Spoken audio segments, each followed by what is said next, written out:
Hello friends, welcome back to my channel. আশা করি আপনারা খুব ভালো আছেন, আর আমিও খুব ভালো আছি। আজকে হচ্ছে সরস্বতী পুজোর পরের দিন। এখন ঘড়িতে বাজে 11:30। অফিস তো যাবই, কিন্তু তার আগে আজকে অফিসের ডিউটি আওয়ার্স একটু লেটে রয়েছে। এখন আমি একদম রেডি হয়ে নিয়েছি, যাব হলো বেলগেছিয়া। একটি ক্লাবের ড্রয়িং কম্পিটিশান আছে, তো সেখানে আমাকে করতে হবে জাজমেন্ট। আমাকে ফেসবুকের থ্রু বা আমার ইউটিউবের ভিডিও সবটাই যাই বলেন না কেন, সমস্ত কিছু থেকে দেখে আমাকে কন্ট্যাক্ট করেছে অনেক দিন আগে। তো আজকে সেই দিন 10টা থেকে কম্পিটিশান শুরু হয়ে যাওয়ার কথা। 10টা মানে ওটা 11টা হয়। তারপর সমস্ত কিছু সাবজেক্ট ওদেরকে দেওয়া রয়েছে সেই অর্গানাইজেশনকে, এবং আজকে রয়েছে সেই কম্পিটিশান। তো সেখানেই যাচ্ছি জাজমেন্ট করতে। তো চলুন, প্রত্যেকবারের মতো এবারও আমার খুব ভালো লাগছে যে সরস্বতী পুজোটাতে বিশেষ করে আমি প্রচুর ড্রয়িং কম্পিটিশান করতাম, আর এখন সেই পুজোর কম্পিটিশানগুলো যখন হচ্ছে, এই মুহূর্তে দাঁড়িয়ে আমি সেইখানে জাজমেন্ট করব। তো এটা একরকম ভালো লাগা। তো চলুন, যেতে যেতে কথা হচ্ছে।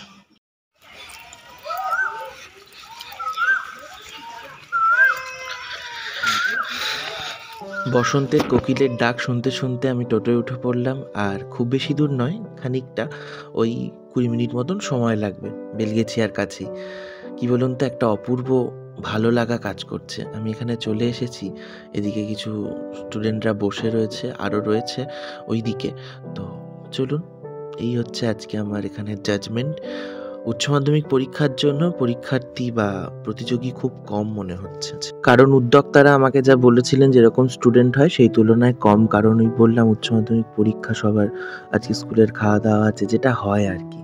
তো এখানে আমি দাঁড়িয়েছি মা সরস্বতীর সামনে। আমাকে ওনাদের ক্লাব কর্তৃপক্ষের পক্ষ থেকে, ক্লাবের পক্ষ থেকে আমাকে বরণ করে নেওয়া হচ্ছে। এক অপূর্ব ভালো লাগা, বিশ্বাস করুন।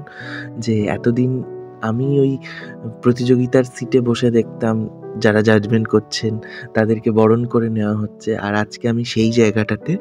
তো এক অপূর্ব ভালো লাগা। মা সরস্বতীর কৃপায় যেন এরকম ভালো ভালো কাজ আরও করতে পারি, আর কি বলবো। তো ভীষণ ভালো লাগছে। আমি এই মুহূর্তটা না জাস্ট কথায় প্রকাশ করতে পারবো না, এতটা ভালো লাগছে। আর ওনাদের সকলকে আমার পক্ষ থেকে, ভিডিওর পক্ষ থেকে অনেক অনেক কৃতজ্ঞতা। ইনি একজন এসেছিলেন দাদা, হয়তো কোনো সমাজসেবী বা অন্য কোনো কাজে যুক্ত হতে থাকতে পারেন। আমি ওনারও একটা ভিডিও ক্যাপচার করেছি। তো আমাদের দুজনকে সেই সম্মাননা জ্ঞাপন করে আমরা বসেছিলাম। আমি বসেছিলাম এই প্রতিযোগিতার সামনে। কে কীরকম আঁকছে, কে কীরকম কী করছে, সবটা দেখছিলাম। একটুখানি বলেও দিচ্ছিলাম যে এটা ঠিক করো, ওটা ঠিক করো। তারা আমার কথা শুনছিল। তো এই হচ্ছে ব্যাপার। তারা খুব মনের আনন্দে আঁকছিল, এবং ওদের দেখে না আমার ছোটোবেলাটা মনে পড়ে যাচ্ছিল, যে আমিও ছোটোবেলায় মায়ের সাথে গিয়ে এরকম বসে বসে আঁকতাম, খাতা ছিঁড়ে ফেলতাম, কত রং উল্টোপাল্টা দিয়ে ফেলতাম। তো ওদের দেখেও আমার তাই মনে হচ্ছিল। কয়েকটা বাচ্চা তো দেখতে পাচ্ছি যে মানে এপিটোপিট এঁকেছে। এই যে বসে আঁকো প্রতিযোগিতা, পরিচালনায় স্বামীজীনগর একত্র, ওয়াই রোড, বেলগেছিয়া। আর ওনাদের ঠাকুর হচ্ছে এই ঠাকুরটা।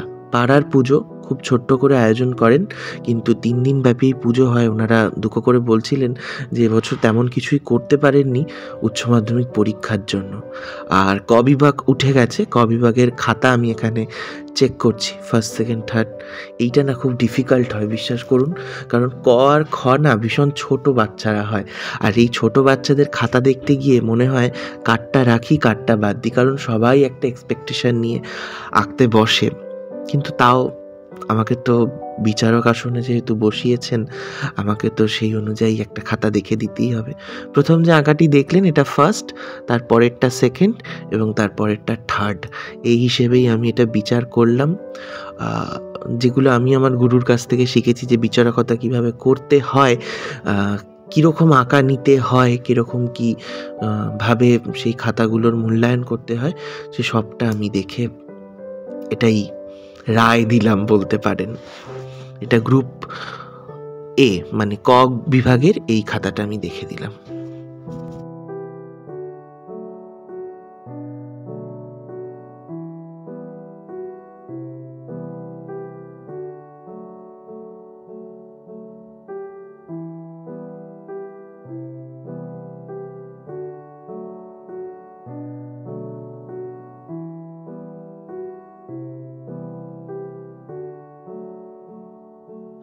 এটার খাতা দেখছি হলো বিভাগ খ, যেখানে আমি দিয়েছিলাম প্রিয় খেলা এবং পাহাড়। তো অনেকেই করেছে, ছোট তো ৮, ১২, ১৬ গ্রুপ ছিল, তো তার মধ্যে থেকেই বাছতে হচ্ছে আমাকে। তো কিছু আঁকা পেয়েছি খুব ভালো, যেমন এই আঁকাটা নিচের যেটা ধরলাম, ছোট্ট করে এঁকেছি কিন্তু পরিষ্কার পরিচ্ছন্ন। এই পরিষ্কার পরিচ্ছন্নতাটা আমি ভীষণ পছন্দ করি। আঁকার ক্ষেত্রে যদি পরিষ্কার পরিচ্ছন্নতা না থাকে তবে সেটা খুব বাজে দেখায় এবং পাতাটাও মনে হয় যেন খুব এবড়ো খেবড়ো, মানে খুব উল্টো পাল্টা রং দিয়ে এঁকেছে। তো পরিষ্কার পরিচ্ছন্নতা থাকা যে কোনো কিছুরই, আঁকার কেন, সেটা খুব গ্রহণযোগ্য হয় প্রত্যেকের কাছেই, যে দেখবে তার কাছেও এবং যে এঁকেছে তার কাছেও একটা স্যাটিসফ্যাকশান থাকে যে হ্যাঁ আমি পরিষ্কার করে এঁকেছি। অনেক আঁকাই পেয়েছি এমন, যদি কেউ ভিডিওটা আমার মানে আমার চ্যানেলে দেখে থাকো যারা প্রতিযোগী ছিলে, অনেক আঁকাই পেয়েছি খ গ্রুপের, যেমন প্রত্যেকটা আঁকা সুন্দর কিন্তু ইনকমপ্লিট, সাদা ছাড়া। তো সেখান থেকে কিন্তু আমি আঁকাগুলো বাদ দিতে জাস্ট বাধ্য হয়েছি। এমনও দেখেছি দুটো মানুষ দিয়ে খুব ভালো এঁকেছে কিন্তু রঙটা একদম ইনকমপ্লিট, সাদা সাদা ছাড়া, তো সেখানে আমি সেটা নিতে পারিনি। সেক্ষেত্রে আমার যদি একটা পাহাড় দেখি, সে পাহাড়টা একটা বাচ্চা খুব সুন্দর করে রং করে বর্ডার করেছে, আমার কাছে সেটা গ্রহণযোগ্যতা পেয়েছে। অনেকেই ভাবেন যে মানুষ আঁকলাম কেন হলাম না, কিন্তু মানুষ আঁকলেই যে তুমি হবে এমনটা নয়। যে পাহাড় এঁকেছে সে কতটা পরিশ্রম করে সুন্দর করে রংটা কমপ্লিট করেছে, তুমি মানুষ এঁকে সেটা কিন্তু করতে পারোনি। তো এই হয়ে যায় ব্যাপার, বেসিক কিছু আমাদের জাজমেন্ট করবার সময় মাথায় রাখতে হয়। তো সেইখান থেকেই এখানেও এই প্রথম আঁকাটাকে আমি ফার্স্ট করেছি, কারণ ও খুব সুন্দরভাবে ওয়াটার কালারটা করেছে, দেখতেই পেলেন যতটুকু দেখতে পাচ্ছেন। আর এখানে সেকেন্ড করলাম আমি এই আঁকাটাকে, এবং থার্ড করেছি পরের আঁকাটাকে। ও দুটো মানুষ দিয়ে আঁকলেও, এটা অন্য আঁকার কথা বলছি, রংটা কমপ্লিট করেছে, কিন্তু সেই অর্থে আমার মনে হয়েছে যে ওই প্যাস্টেল কালারটা বেশি পরিষ্কার পরিচ্ছন্ন বাকি আঁকাগুলোর তুলনায়। তো এই যে দেখতেই পাচ্ছেন এই আঁকাটা আমি থার্ড করেছি।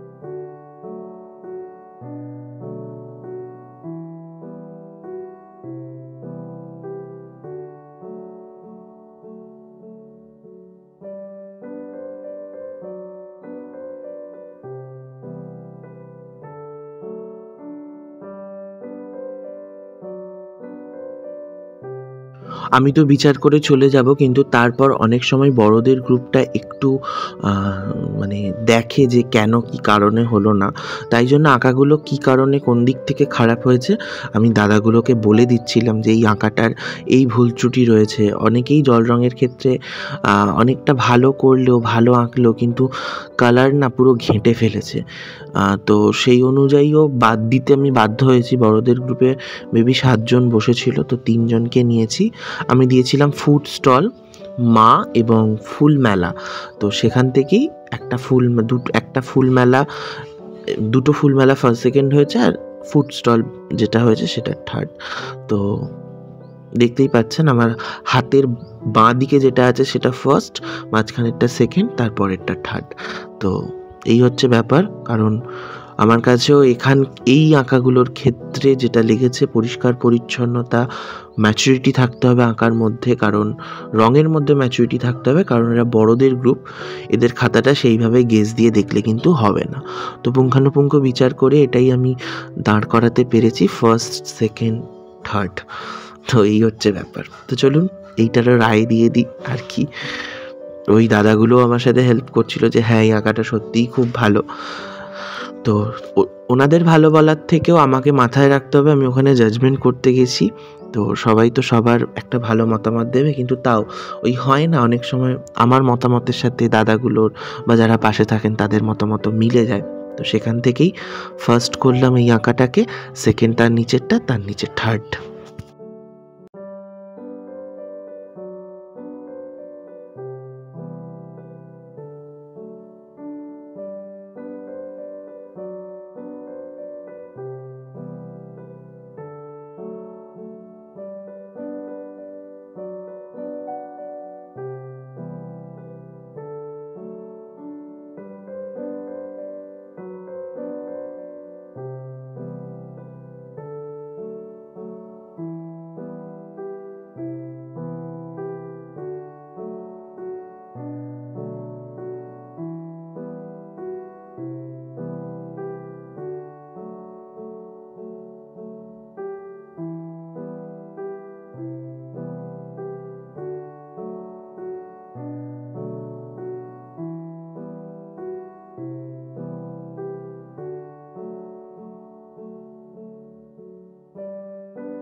তো চলুন, 3টে গ্রুপের বিচারকতা শেষ হলো, কালকে পুরস্কার বিতরণী অনুষ্ঠান।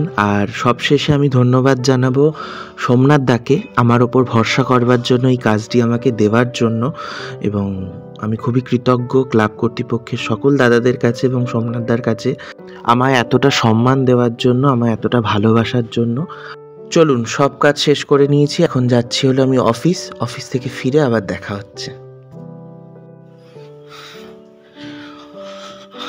তো চলুন, বাড়ি চলে এসেছি অফিস করে, জাজমেন্ট করে তো অফিস চলে গিয়েছিলাম। আর ওখান থেকে যেটা দিয়েছে সে সম্মানটা একবার দেখাই। খুব ভালো লেগেছে ওখানে আমার জাজমেন্ট করে, এত সুন্দর আতিথেয়তা। এই একটা উত্তরীয় অরেঞ্জ কালারের, আর এই যে এই একটি স্মারক ফটো ফ্রেম, বাগদেবীর আরাধনা পরিচালনায় স্বামীজীনগর একত্র। এক উপহার প্রাপ্তি, যাই বলুন না কেন, সেটা সারা জীবন মনে থাকবার মতো। এই ছোট্ট ছোট্ট করেই এগোতে হবে। তো চলুন, দেখা হচ্ছে খুব শিগগিরই পরের বিয়ের যে ব্লগগুলো পেন্ডিং আছে সেই ব্লগে। ততক্ষণ ভালো থাকুন, সুস্থ থাকুন।